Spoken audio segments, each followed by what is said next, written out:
Nämä ovat yleisimmät virheet, mihin minä törmään kosmetologina. Liian vahva puhdistus. Se rikkoo ihon suojakerroksen ja lisää pintakuivuutta. Ei kosteuteta ihoa tarpeeksi, etenkään talvella. Silloin iho menettää vettä nopeammin kuin sitä saadaan sinne takaisin. Liian monta sopimatonta tuotetta kerralla.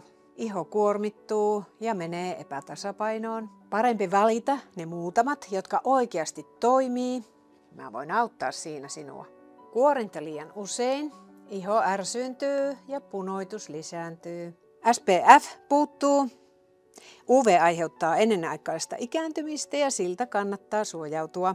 Tuotteiden levittäminen väärässä järjestyksessä. Nyrkkisääntö ohuesta paksumpaan suuntaan. Ihon kuuntelemattomuus. Käytetään samoja tuotteita vuodesta toiseen, vaikka ihon tarpeet olisivat muuttuneet. Jos vältät nämä, niin olet jo pitkällä.